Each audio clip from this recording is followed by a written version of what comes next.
Hey everybody, welcome back to the Flannel Channel. I'm Philip. I'm glad you're here. This is my daily driver. I call it Curtis Low. It's a 79 F-150 that I body dropped onto a 2003 Crown Victoria Police Interceptor. Now, I love this truck. We've put about 7,000 miles on together and it's doing awesome. But like most projects, there's a list of things that you want to improve and change over time. And one of the things on my list is I want to do underglow lighting underneath this thing. Now I realize that underglow might not be your cup of tea, but I really like it. I think it looks cool. Now if you remember, when I was trucking full-time on my Kenworth, I had an underglow kit that I installed. And I'll put a link to that video right here. But I'm not driving truck anymore full-time. And so that kit I took off the Kenworth is what I'm going to install on Curtis Low. Well, nothing's cheaper than what you already own, right? And there are other ways that you can do this.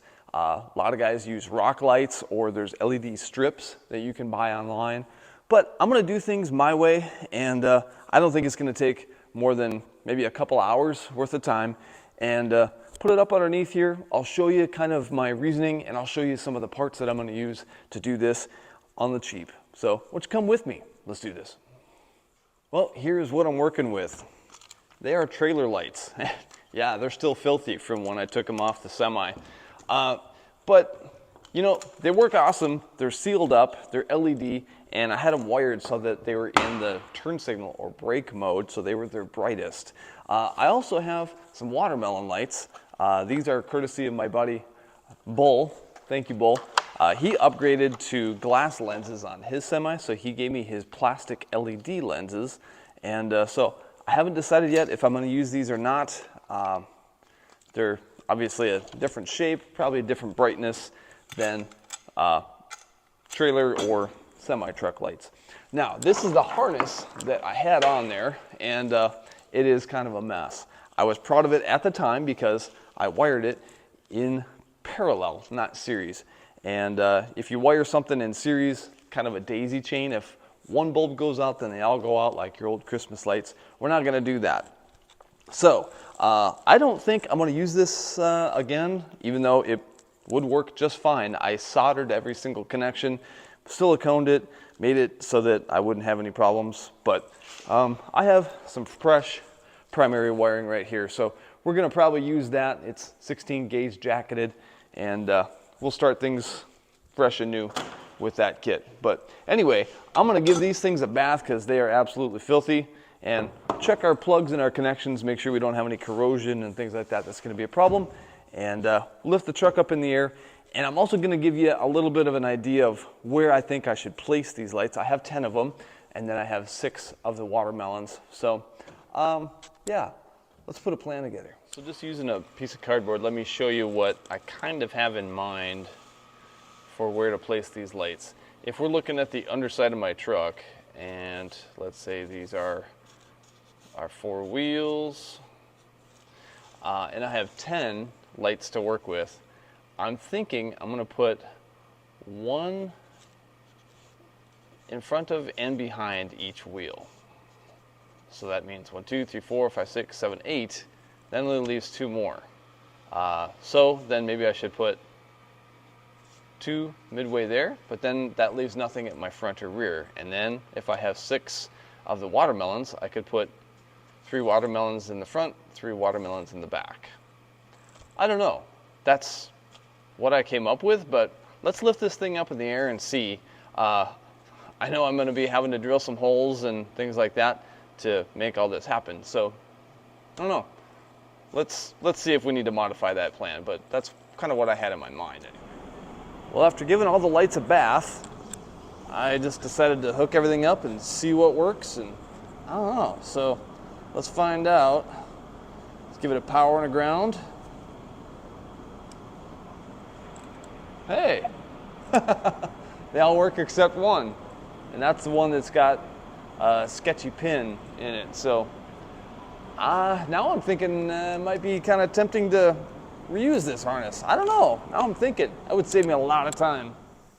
Now that I'm looking at it more closely, I have a feeling that I'm going to really like it if I just spread out the lights where I think they belong and not try and reuse that harness, because yeah, It's just, the layout is so different than what the semi was.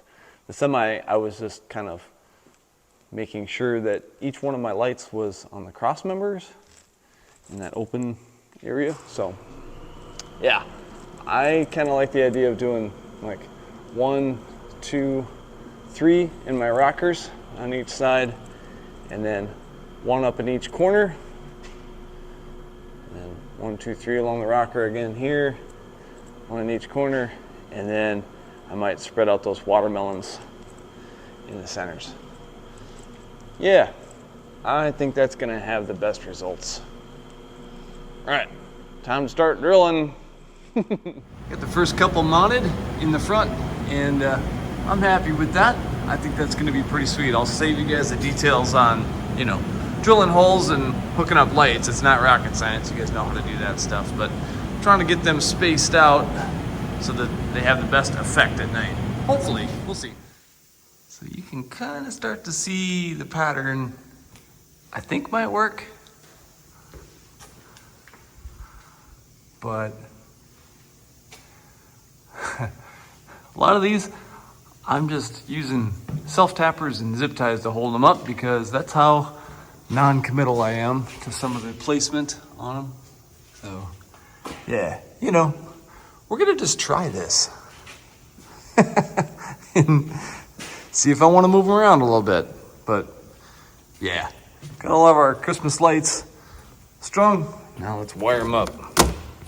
Protected with one of these. Got an old switch with a glitter extension because those are cool. Yeah. All right, off we go.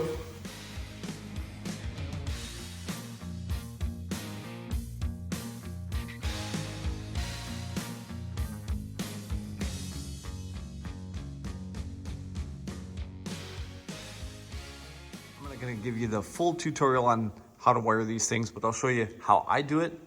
I like to open up the wires that way in parallel, put it through, twist it around, and then a little bit of solder, hit it with a little bit of silicone, just a little dab, wrap it in some tape, good to go. Shouldn't have any problems. All right, let's check it so far.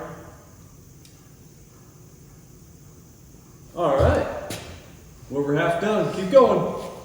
Right there is where I decided to put my toggle switch, and yeah, I had to hog it out just a little bit in the plastic to be able to make that thing do what it needs to do, but I like it.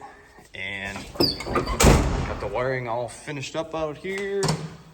Pretty straightforward. Got my fuse protector, power and ground, and I'm gonna put some shielding around those wires over there because some of that's from my CB radio and stuff like that. So yeah, let's check it out here. Boom, I like it. Can't wait till dark. All right, I'm gonna get the wheels on and get it outside. Standing back looking at it, I'm actually starting to see a star pattern, and I wasn't really going for that, but I don't hate it either. So I don't know. We'll see once it's on the ground and in the dark. Yeah, it's gonna be fine. Yeah. Definitely a difference from the watermelons to trailer lights, but we'll see. We'll see.